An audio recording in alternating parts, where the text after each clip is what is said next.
लिए कभी पैसे नहीं दे सकते क्या? जब तक तू बताएगा नहीं तुझे पैसे भी नहीं मिलेंगे। अरे, अब आप अपने बेटे को पैसे भी नहीं दे सकते?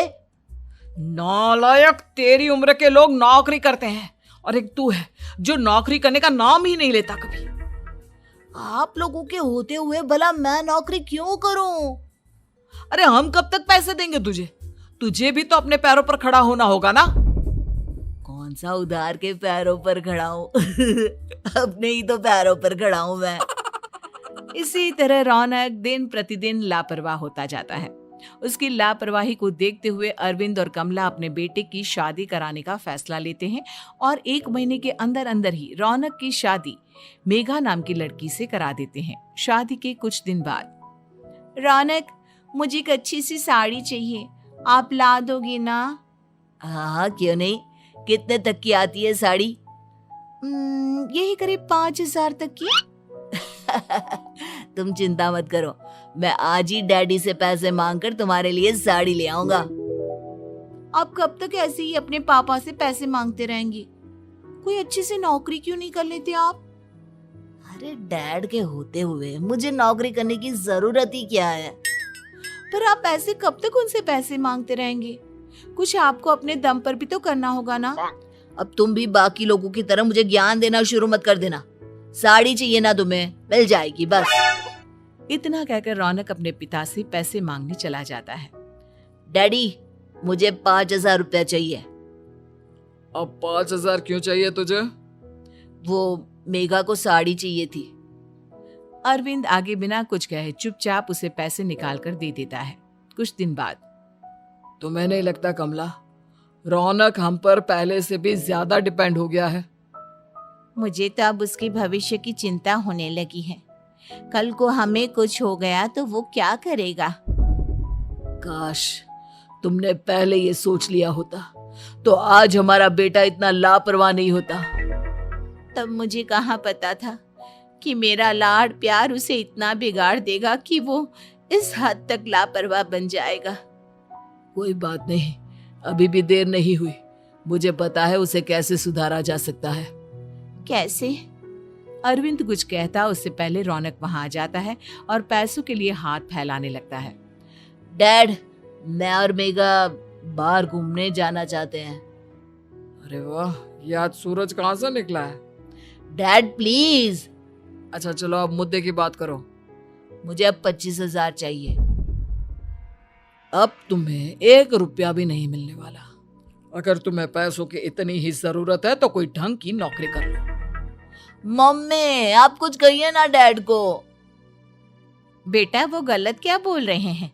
ये सब हम तेरे भले के लिए ही तो कर रहे हैं। मम्मा, मैंने बताया ना आपको, मुझे नहीं करनी कोई जॉब वॉब। तो ठीक है, निकल जाओ हमारे घर से। तुम्हारे जैसे लोगों के लिए मैंने ये घर खड़ा नहीं किया है। जितना ये घर आपका है ना, उतना ही मेरा भी है।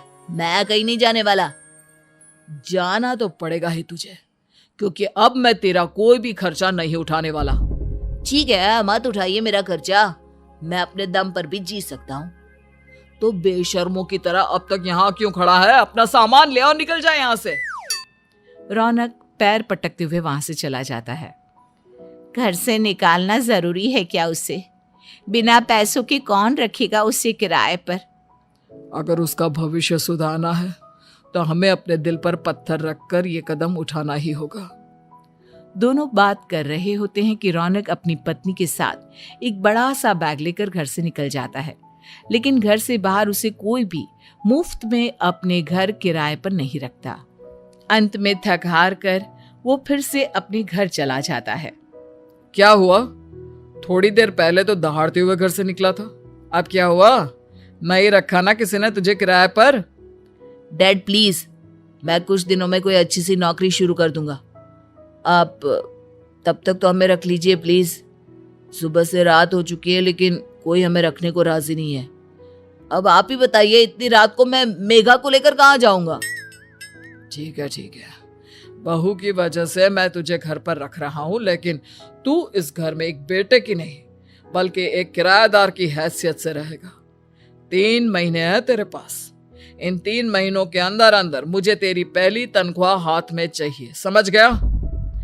पक्का डैड, इन 3 महीनों के अंदर अंदर तो कोई बढ़िया सी नौकरी ढूंढ ही लूंगा मैं।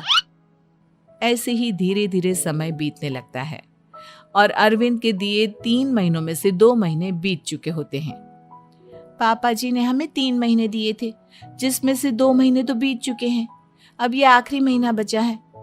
अरे तुम चिंता मत करो, आज मेरा ना 2 जगह इंटरव्यू है, दोनों में से कहीं ना कहीं तो जॉब लगी जाएगी। अच्छा, all the best. Raunak interview के लिए निकल जाता है, जिसके बाद शाम में रौनक घर आता है। कैसा गया इंटरव्यू? आपकी नौकरी लगी या नहीं? अरे पहले सांस तो ले लेने दो अच्छे से। बताइए ना, मुझसे तो जरा भी इंतजार नहीं हो रहा है। वो दरअसल बात यह है कि मेरी नौकरी तो लग चुकी है, लेकिन पैसे बहुत कम है। कितने पैसे हैं? 15,000। इतने में अरविंद और कमला मिठाई का डिब्बा लेकर आ जाते हैं। बधाई हो बेटा। हम जानते थे तेरी जॉब जरूर लगेगी, लेकिन मेरी सैलरी बहुत कम है मम्मा। कम है तो क्या हुआ, धीरे धीरे बढ़ जाएगी। हाँ बेटा, हम तो बस चाहते थे कि तू अपने पैरों पर खड़ा हो जाए। मतलब अब आप मुझे घर से नहीं निकालेंगे? नहीं, ये सब हमने तुझे जिम्मेदार इंसान बनाने के लिए किया था। Thank you mummy papa. अगर आप दोनों ऐसा नहीं करते तो मुझे कभी अपनी जिम्मेदारियों का एहसास तक नहीं होता। आज आपने मुझे सिखा दिया कि इंसान का अपने पैरों पर खड़ा होना भी जरूरी होता है। इतना कहकर रौनक झट से अपने माता पिता के गले लग जाता है और अपनी कमाई की पहली तनख्वाह वो अपने माता पिता के हाथ में सौंपता है।